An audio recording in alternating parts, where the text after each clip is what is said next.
நான் நௌஃபா. உங்கள் எல்லாருக்கும் என்ன சோறு கண்ட இடம் சொர்க்கமாக தெரிஞ்சிருக்கும். ஃபுட் விளாகராக பார்த்துருப்பீங்க, லைஃப் ஸ்டைல் விளாகராக பார்த்துருப்பீங்க. ஆனால் நான் ஒரு ஐடென்டிட்டி கிரியேட் பண்ணணும்னு நினச்சேன்.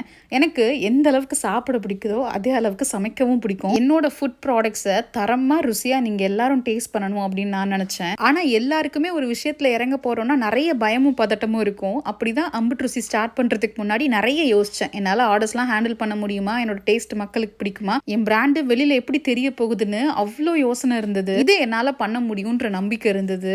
ஆரம்பித்தேன், ஆனால் நம்பவே முடியாது. அம்புட்டு ருசி ஸ்டார்ட் பண்ணி லான்ச் பண்ணதுமே அவ்வளோ ஆர்டர்ஸ் நான் எதிர்பார்க்கவே இல்லை. இவ்வளோ பெரிய சப்போர்ட் எனக்கு நீங்கள் கொடுப்பீங்கன்னு. நம்ம ப்ராடக்ட்ஸை நீங்கள் யூஸ் பண்ணி பார்த்து கொடுக்குற குட்டி குட்டி ரிவ்யூஸ் கூட அவ்வளோ சந்தோஷம் கொடுக்குது. நம்ம கிட்ட ஆர்டர் பண்ணவங்கள நிறைய பேர் திரும்ப ஆர்டர் பண்ணுறீங்க. அதுக்கு நான் பெரிய தேங்க்ஸ் சொல்லியே ஆகணும். அண்ட் உங்கள் சப்போர்ட் எனக்கு என்றைக்குமே வேணும். அம்புட்டு ருசியில் நீங்கள் ப்ராடக்ட்ஸ் வாங்கியிருந்தீங்கன்னா எப்படி இருந்ததுன்னு கமெண்ட் செக்ஷனில் சொல்லுங்கள். இது உங்கள் அம்புட்டு ருசி பேஜ். டெய்லி அப்டேட்ஸ் வரும், ஃபாலோ பண்ணிக்கோங்க.